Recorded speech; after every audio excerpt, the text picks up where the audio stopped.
नमस्कार. आज आपण एका खास प्रवासाला निघणार आहोत. आपल्या ग्रहाच्या अगदी आत खोलवर आपण पृथ्वीची जी लपलेली रचना आहे ना, ती थर थर करून उलगडणार आहोत. चला तर मग. कधी विचार केलाय की आपल्या पायाखाली हजारो किलोमीटर आत नेमकं काय दडलं असेल? चला याच प्रश्नाचं उत्तर शोधायला निघूया. आपला प्रवास सुरू होईल पृष्ठभागापासून आणि आपण जाणार आहोत थेट पृथ्वीच्या केंद्रापर्यंत. तर आपल्या या प्रवासाचा पहिला थांबा पृथ्वीचा सगळ्यात बाहेरचा थर म्हणजेच भूकवच. हो, तीच जमीन ज्यावर आपण सगळे राहतो. आणि ऐकून आश्चर्य वाटेल की पृथ्वीच्या एकूण वस्तुमानापैकी भूकवच फक्त 1% कमी आहे. म्हणजे बघा, एखाद्या अंड्याच्या तुलनेत जसं त्याचं पातळ कवच असतं ना, अगदी तसंच. यावरून कल्पना येते की पृथ्वीच्या बाकीच्या भागांच्या मानाने हे भूकवच किती पातळ आहे. आता गंमत म्हणजे हे भूकवच सगळीकडे सारखं नाहीये. याचे दोन मुख्य प्रकार पडतात. पहिला आहे खंडीय कवच म्हणजे जमिनीवरचं कवच. हे पर्वतांखाली तर 70 किलोमीटरपर्यंत जाड असू शकतं आणि हे बनलेलं आहे सिलिका आणि ॲल्युमिनापासून. म्हणूनच त्याला सियाल SIAL असंही म्हणतात. आणि दुसरा प्रकार आहे सागरी कवच. हे समुद्राच्या खाली असतं आणि फक्त 5 ते 10 किलोमीटर पातळ असतं. पण हे जास्त घनदाट आहे आणि ते बनलंय सिलिका आणि मॅग्नेशियमपासून म्हणजे सायमा SIMA. बरं, आता आपण अजून खोल जाणार आहोत ग्रहाच्या आत त्या एका विशाल थराकडे, जो पृथ्वीच्या पृष्ठभागावर होणाऱ्या बहुतेक सगळ्या हालचालींमागची खरी शक्ती आहे. तब्बल 83%. विचार करा, पृथ्वीच्या एकूण घनफळापैकी 83% भाग एकट्या प्रावरणाने व्यापला आहे. म्हणजे हा थर किती प्रचंड असेल. कल्पना करा की हा एक असा थर आहे जिथे खडक प्रचंड गरम आणि दाट आहेत आणि ते एखाद्या चिकट द्रवासारखे लाखो वर्षांपासून अगदी संथ गतीने वाहत आहेत, सतत हालचाल करत आहेत. आपण ज्या कठीण जमिनीवर उभे असतो ना, तो भाग म्हणजे फक्त भूकवच नाहीये. त्याला शास्त्रीय भाषेत शिलावरण असं म्हणतात. यात संपूर्ण भूकवच येतं आणि त्या खाली असलेला प्रावरणाचा जो वरचा घन भाग आहे तोही येतो. आणि हेच शिलावरण प्रचंड मोठ्या तुकड्यांमध्ये विभागलेलं आहे, ज्यांना आपण टेक्टॉनिक प्लेट्स या नावाने ओळखतो. मग ह्या शिलावरणाच्या खाली काय असेल? तर तिथे आहे दुर्बलावरण. हा खूप महत्वाचा थर आहे. हा एका सरकत्या पट्ट्यासारखा काम करतो, ज्यावर ह्या आपल्या टेक्टॉनिक प्लेट्स तरंगतात आणि हळूहळू सरकतात. ज्वालामुखीचा जो मॅग्मा असतो ना, तो सुद्धा मुख्यत्वे याच थरातून वर येतो. चला, आता आपण आपल्या प्रवासाच्या अगदी शेवटच्या टप्प्यावर पोहोचलो आहोत. पृथ्वीचं रहस्यमय धगधगतं केंद्र म्हणजेच गाभा.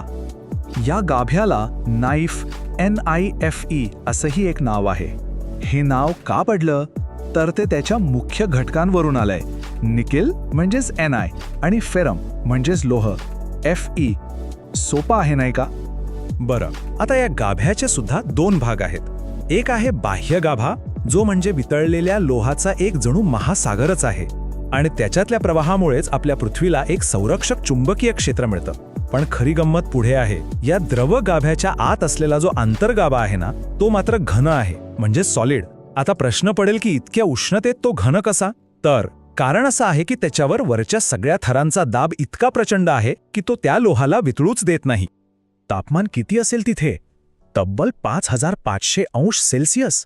हे म्हणजे आपल्या सूर्याच्या पृष्ठभागा इतकं गरम आहे. कल्पना करून बघा, आपल्या पायाखाली हजारो किलोमीटर अंतरावर जणू काही एक दुसरा सूर्यच धगधगतोय. पण थांबा, एक महत्वाचा प्रश्न. जर माणूस पृथ्वीच्या इतक्या आत कधी जाऊच शकला नाही, तर शास्त्रज्ञांना हे सगळं इतक्या नक्की कसं कळलं? तर याचं उत्तर दडलंय भूकंपाच्या लहरींमध्ये. याच लहरी पृथ्वीच्या आरपार प्रवास करतात आणि आपल्याला आतली सगळी माहिती पुरवतात. तर भूकंपाच्या लहरी जेव्हा एका थरातून दुसऱ्या थरात जातात, तेव्हा त्यांचा वेग आणि दिशा अचानक बदलते. याच सीमांना भूगर्भशास्त्रात विलगता किंवा डिस्कंटिन्युटी असं म्हणतात. या म्हणजे आपल्या प्रवासातल्या चेकपोस्ट सारख्या आहेत, जिथे वेग बदलला की समजायचं आपण एका नवीन थरात प्रवेश केला आहे. इथे आपण काही प्रमुख सीमा पाहू शकतो. सगळ्यात पहिली मोहविलगता. ही भूकवच आणि प्रावरणाला वेगळं करते. त्यानंतर अजून खोलवर गेल्यावर येते गुटेनबर्ग विलगता, जी प्रावरण आणि बाह्य गाभ्याच्या मध्ये आहे. आणि अगदी शेवटी लेहमन विलगता, जी द्रव बाह्य गाभ्याला घना अंतर्गाभ्यापासून वेगळं करते. तर बघा, भूकंपाच्या दोन मुख्य प्रकारच्या लहरी असतात, P लहरी आणि S लहरी. P लहरी म्हणजे प्राथमिक लहरी. त्या खूप वेगवान असतात आणि घन, द्रव, वायू अशा कुठल्याही माध्यमातून प्रवास करू शकतात. पण ज्या एस लहरी आहेत म्हणजे दुय्यम लहरी, त्या फक्त आणि फक्त घन पदार्थांमधूनच प्रवास करू शकतात. आणि हीच गोष्ट सगळ्यात महत्त्वाची आहे. आणि याचमुळे आपल्याला तो निर्णायक पुरावा मिळतो. जेव्हा एस लहरी प्रवास करत करत गुटेनबर्ग विलगतेपर्यंत पोहोचतात तेव्हा त्या अचानक नाहीशा होतात.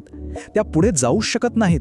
यावरून एकच गोष्ट अगदी स्वच्छ सिद्ध होते, ती म्हणजे प्रावरणाच्या खाली असलेला बाह्य गाभा हा नक्कीच द्रव स्वरूपात आहे. काय जबरदस्त शोध होता हा, नाही का? तर मग आता या सगळ्या प्रवासाचा शेवट करताना एक प्रश्न पडतो, या सगळ्या थरांचं महत्त्व काय? म्हणजे पृथ्वीच्या आतल्या रचनेचा आपल्या पृष्ठभागावरील जीवनाशी काय संबंध आहे? चला तेच पाहूया. थोडक्यात सांगायचं झालं तर प्रावरणाच्या आत जे दुर्बलावरण आहे त्याच्या प्रवाहामुळेच आपले खंड सरकतात. बाह्य गाभ्यातल्या त्या वितळलेल्या लोहामुळेच पृथ्वीला एक संरक्षक चुंबकीय क्षेत्र मिळतं, जे आपल्याला घातक सौर वाऱ्यांपासून वाचवतं.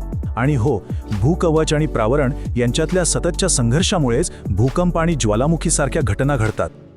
आणि जाता जाता एक विचार मनात ठेवून जाऊया. कल्पना करा की जर पृथ्वीचं हे आतलं धगधगतं इंजिन म्हणजे तिचा गाभा जर कधी थंड झाला तर आपल्या ग्रहावरच्या जीवनाचं काय होईल? या प्रश्नावर विचार करायला हरकत नाही.